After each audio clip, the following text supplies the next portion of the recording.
Et salut les amis, bon aujourd'hui petite vidéo sur comment je plume et je vide une palombe. Alors j'avais fait une vidéo il y a déjà 2 ou 3 ans, mais j'ai eu beaucoup de retours comme quoi la fin, au moment où je la vide, on voyait pas bien. Du coup là il se trouve que hier chez mon ami dans la Drôme, là, j'ai prélevé une palombe et je vais refaire la vidéo complète. Du coup, pour ceux qui n'ont pas vu le début, le milieu ou la fin, eh ben, j'espère que ce coup-ci, ça sera mieux. Du coup, la palombe. La palombe, pour moi, c'est le gibier le plus facile à plumer. Parce qu'il se plume pratiquement tout seul. Parfois même, au moment où on va le ramasser, on emplume une partie, ou on y arrache toutes les plumes de la queue, ou on y arrache une partie des plumes du dos. Bon, là, il se trouve que celle-là, elle a pas perdu de plumes, et parce qu'elle est tombée sur des lavandes, du coup, elle ne s'est pas abîmée, mais souvent, quand elle tombe dans des branches, elle commence déjà à se déplumer pour vous dire que les plumes elles ne tiennent presque pas. Voilà. Du coup, je vais vous montrer comment je la plume complètement, c'est-à-dire de la tête jusqu'au bout des pattes. Et après, je vous montre comment je la vide, prête à cuisiner. Voilà. Allez, go, c'est parti. Bon, alors moi, pour plumer la palombe, je me mets sur un sac en papier. On peut se mettre sur un sac poubelle, on peut se mettre sur un seau. On peut, bon, c'est histoire qu'il n'y en ait pas de partout. Alors voilà, moi je prends la palombe tête vers moi. Et là, il y a la queue. Du coup, je vais commencer d'en dessus de la queue et je vais aller jusque vers la tête. Après, je m'occuperai des ailes. Après, je m'occuperai des pattes, de la queue. Et je finirai par la partie tête. Voilà.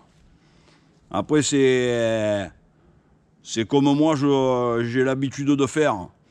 Ce qu'il ne faut pas faire, c'est commencer à plumer le derrière. Après, venir plumer un peu l'aile. Après, plumer un peu la tête. Après, un peu plumer les pattes. Sinon, vous allez pas vous en sortir. Et ça ne sera pas super bien fait. Moi, je vais avancer au fur et à mesure. Et au fur et à mesure que j'avance, il n'y a plus rien. Voilà. Alors, comme vous pouvez le voir, vous prenez des PC comme ça. Mais alors, ça se fait tout seul. Voilà. Doucement.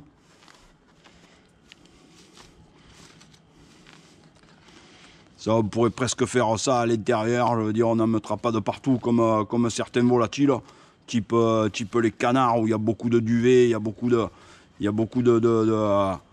canons. Là, il y a quelques canons, mais bon, c'est pas non plus. Il y en a presque pas. Il y en a presque pas. Du coup, j'avance en montant vers la tête. Pour l'instant, je suis dans le dos.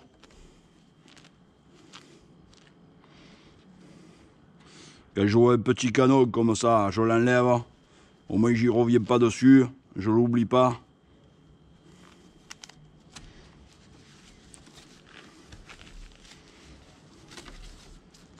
Une fois que j'ai fini le dos, je tiens l'aile comme ça. J'y fais le dessous de l'aile.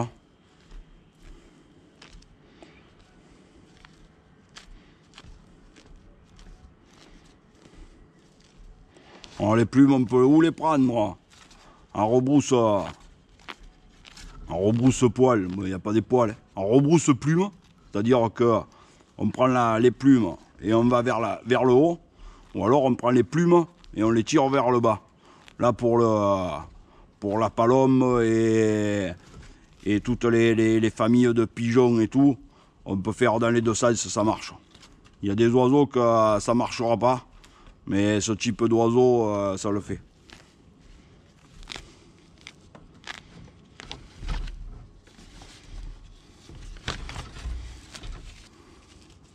Je retourne mon oiseau. J'y fais un peu le jabot, histoire de dégager un peu les ailes.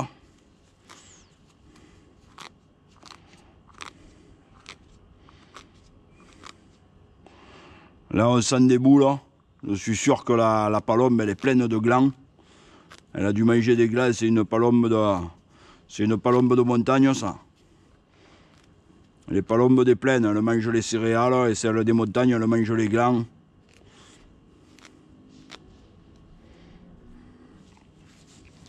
Du coup là je continue, je soulève un peu l'autre aile. Les quelques canons là que je vois là, je les enlève. Voilà. Là j'y fais le dessous de l'aile.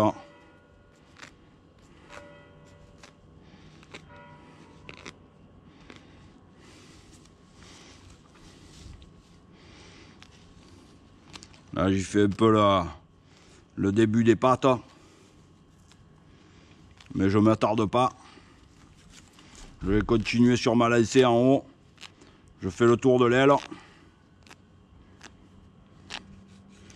Alors là, comme on peut le voir, il y a un joli rassemblement de canons. Je vais vous montrer ce que c'est les canons parce qu'il y en a qui ne connaissent pas. Alors celui-là qui a l'habitude de plumer des volatiles, même les poules, même les canards, tout ça, il y a des canons hein, parfois. Les canons, c'est ce type de plume. C'est une plume qui est pas encore, qui est en cours de construction, vous voyez. Et ça, bon, moi je l'enlève. Hein. Il y en a qui le laissent souvent. Il m'est vu arriver, moi, d'acheter des poulets rôtis, là. Ils n'avaient pas été bien plumés et c'était plein de canons comme ça, là. Du coup, moi, les canons, j'en enlève. Ah, s'il en reste un, c'est pas la mort. Mais j'essaie quand même de tous les enlever. Voilà. En fait, c'est quand l'oiseau il change de plume, là, il en repousse. Et comme on peut le voir, hein, vous voyez, ça c'est un canon en construction. Il y a le canon et en haut il y a la plume qui est en train de sortir. Ça pousse en fait. Voilà.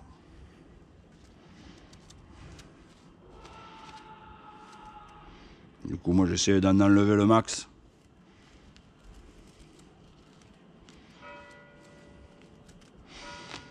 Voilà, je dégage bien le tour de Je dégage bien le tour de l'aile. Encore quelques canons.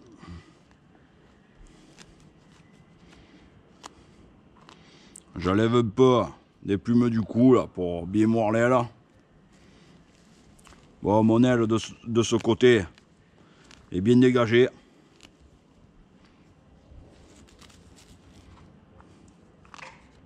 Voilà. Alors là, il y a deux solutions. C'est où je m'attaque au derrière, ou je m'attaque aux ailes. Alors bon, je vais m'attaquer au derrière, puisque je suis pas loin. Hop.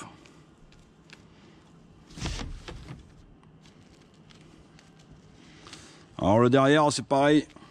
Moi, j'enlève d'abord les petites plumes et je laisse les plus grosses de la queue pour les enlever à la fin, parce que celles-là, elles sont un peu dures. Du coup, je vais devoir un peu les tirer un peu fort. Les plumes des pattes, enfin, ceux qui ressemblent à des plumes, on dirait presque du duvet là, c'est des petites plumettes là. Celles-là, elles s'enlèvent assez facilement.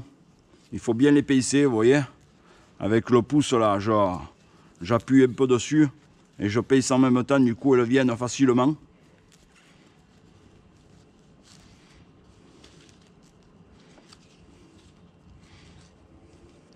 Voilà, les pattes sont faites. Là, je vais m'attaquer aux grosses plumes de la queue. Alors là, moi, je les fais 2 par 2 ou 3 par 3, si elles viennent bien. Voilà. Ça s'est fait en 2-2, alors que si j'avais tiré toute la touffe, là, autant j'arrachais le derrière ou des trucs comme ça. Maintenant, je vais m'attaquer aux ailes. Alors les ailes, c'est pareil. Je fais de la partie plumée jusqu'au bout de l'aile. Je ne vais pas attaquer du côté où il y a encore toutes les plumes, là. Je ne verrai pas ce que je fais. Du coup, au fur et à mesure que j'avance.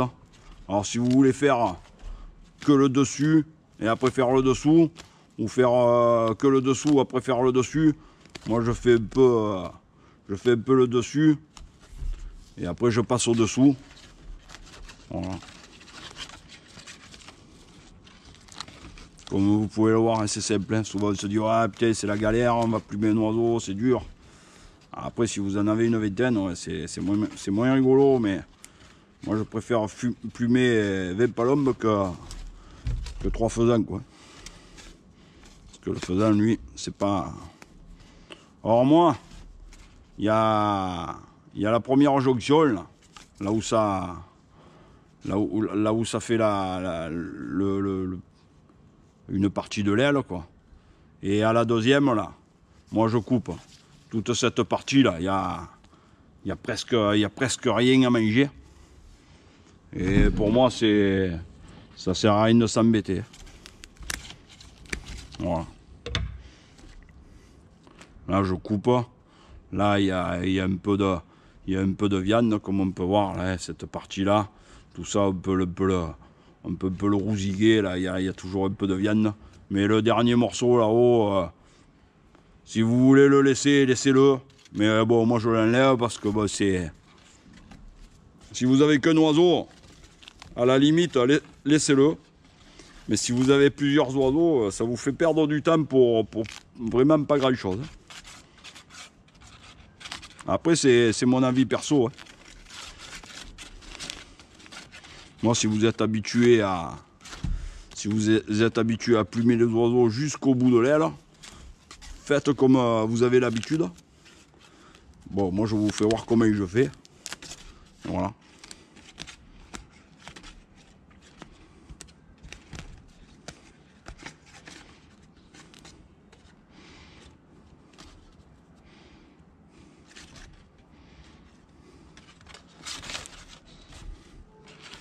Voilà.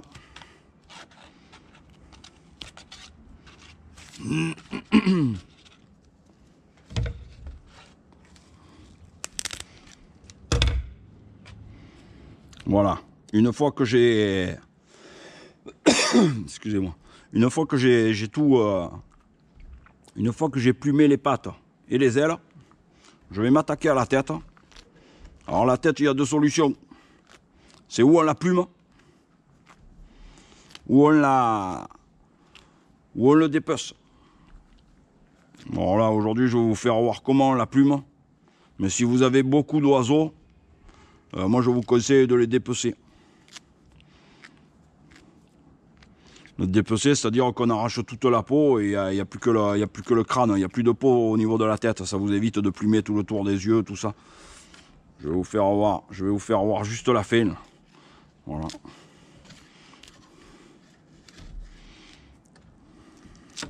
Voilà comment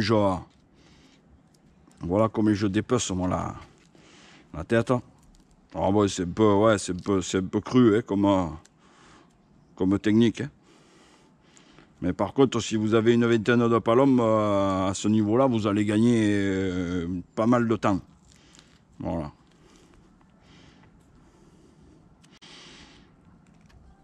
Et on est sûr qu'autour des yeux, autour du bec, il n'y aura plus un brin de plumage. Voilà. Voilà mon oiseau. Voilà mon oiseau fini. Alors là, j'y repasse un petit coup pour voir s'il n'y a pas un peu des zones oubliées. Quelques canons. Voilà. Il y a encore quelques petits canons, mais bon, c'est des tout petits. Le principal, c'est d'enlever les gros. Après, les tout petits, on les sent pas, quoi. On les sent pas. Voilà.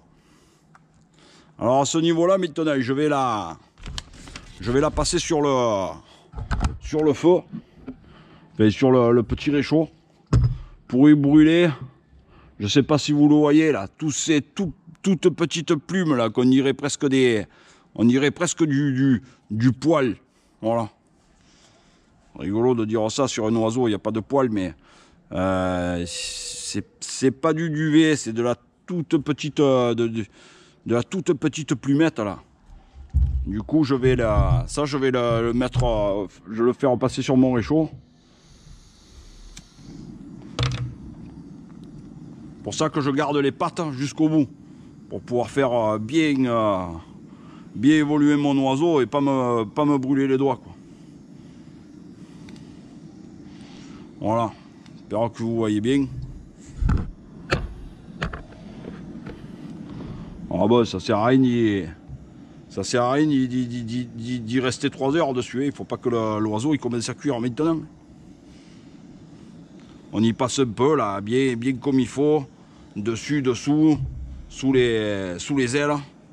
Voilà. Sous les ailes, il y en a un peu souvent.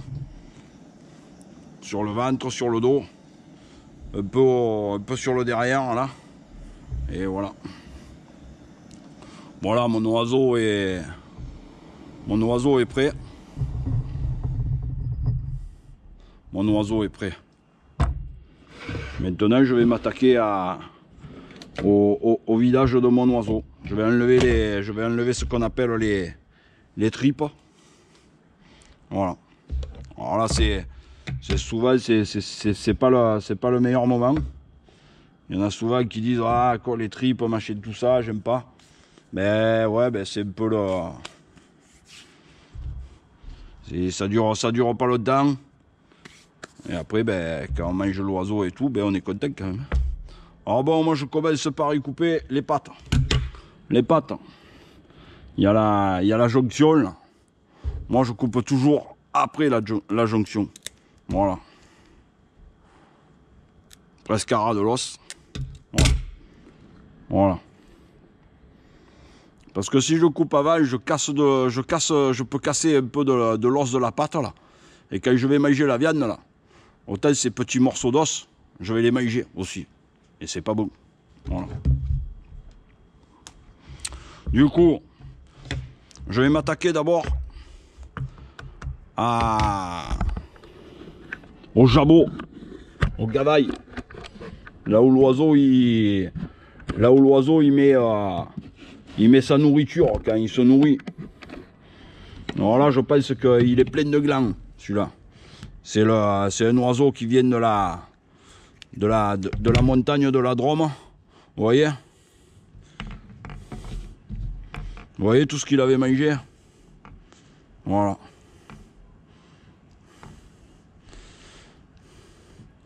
Alors là, il avait 2, 4, 6, 8, 10 petits glands. Voilà. Voilà ce qu'il avait dans le gavaille là. Ça, il faut bien penser à le vider parce que si vous oubliez de le vider, c'est parti. Au moment où vous allez le faire cuire, autant ça va se vider dans votre plat et vous allez manger des glands, vous allez manger du maïs, du blé ou peut-être des baies pas très bonnes à consommer. Voilà, voilà. Allez, on continue.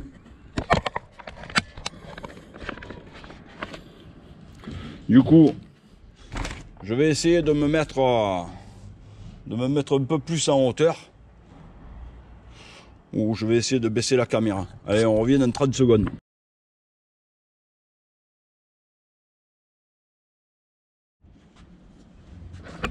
Bon voilà, j'espère que là, vous allez bien y voir. J'essaie de me mettre le plus près possible. Alors, je prends mon oiseau, j'écarte un peu les pattes de derrière. Et là, il y a un trou. C'est par là où il fait les excréments. Je coupe un peu. Voilà. Et dans dessus, là, il y a le croupion. J'ai fait une petite fente aussi. Voilà. Et là, à ce niveau-là, ben, ça fait... Il y a un trou, là. Du coup, j'y glisse mon doigt dedans. Et je sors tout ce qu'il y a. Alors, je sais. C'est pas super. Voilà.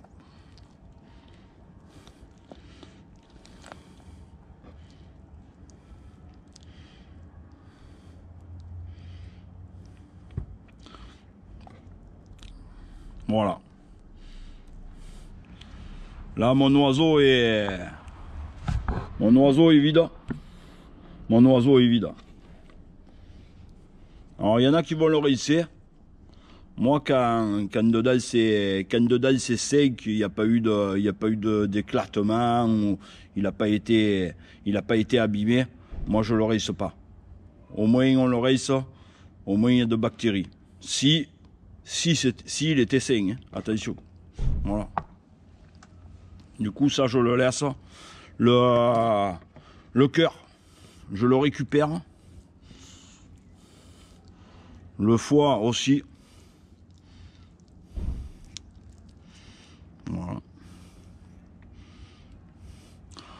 Bah, toute la partie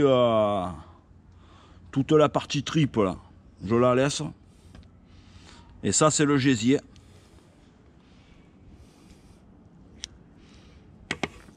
Le gésier, je vais me rincer les mains et je vais vous faire voir comment je le récupère. Bon, alors pour le gésier, vite fait, hein. Déjà, je le nettoie un peu là, s'il y a un peu de la tripaille autour. Voilà, c'est tout simple, hein. Et le gésier, moi, j'y fais une entaille. J'ai fait une entaille et je l'ouvre en deux. Parce qu'à l'intérieur, qu'est-ce qu'il y a? Eh ben, il y a un peu le système digestif de l'oiseau, c'est-à-dire qu'il va y avoir des cailloux, il va y avoir du gravier. Tout ça, c'est pour aider à la digestion de l'oiseau.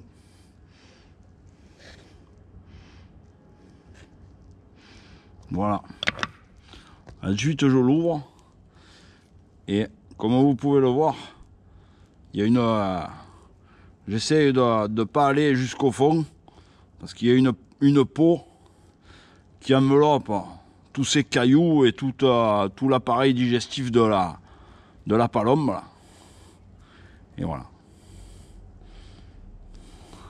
Voilà, là j'ai mon gésier qui est prêt à être mangé, vous voyez. La peau là, toute cette peau un peu dure, un peu verte là. Et là-dedans, il y a l'oiseau. Il y a les cailloux, il y a tout ce qu'il a mangé. Voilà. Allez, go. Bon, voilà. Du coup, mon gésier, mon cœur et mon foie sont ici.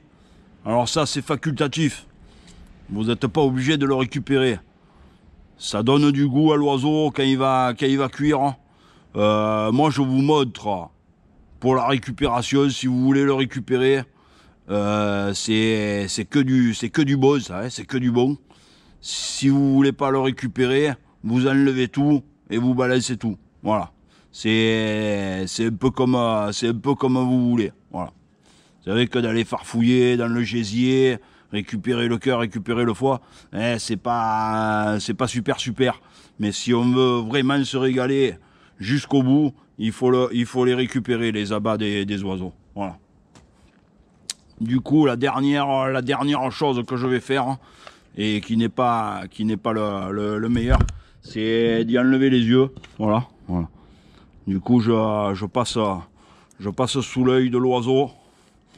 Alors faites attention, des fois ils éclatent et vous en prenez plein la figure. Voilà, avec le couteau, je l'enlève. Voilà. Et je fais pareil pour l'autre. J'y passe dessous.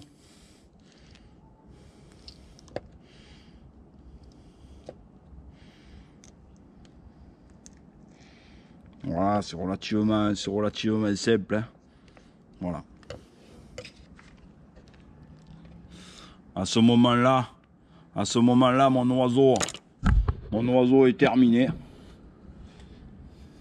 Il est vidé. Il est plumé. Il est prêt à manger. Voilà. Alors moi, quand c'est terminé comme ça, je reprends les abats, le cœur, le foie et le gésier. Je les remets dedans. Et voilà.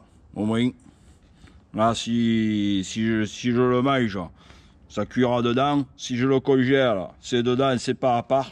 Et voilà. Et voilà. Du coup, voilà les amis, c'est la petite vidéo est terminée. J'espère que ce coup-ci, vous avez bien tout vu. Parce que c'est une vidéo déjà que j'avais faite, mais la partie vidage, on ne voyait pas bien. Voilà. Du coup, voilà les amis, si vous avez des questions, n'hésitez pas. On se dit à très bientôt. C'était le plumage et vidage de la palombe. Merci à tous, merci pour tous vos commentaires, merci à tous mes abonnés, merci à tous les autres aussi. Ceux qui ne sont pas abonnés, abonnez-vous. Et on se dit à très vite. Allez, ciao ciao les amis, merci.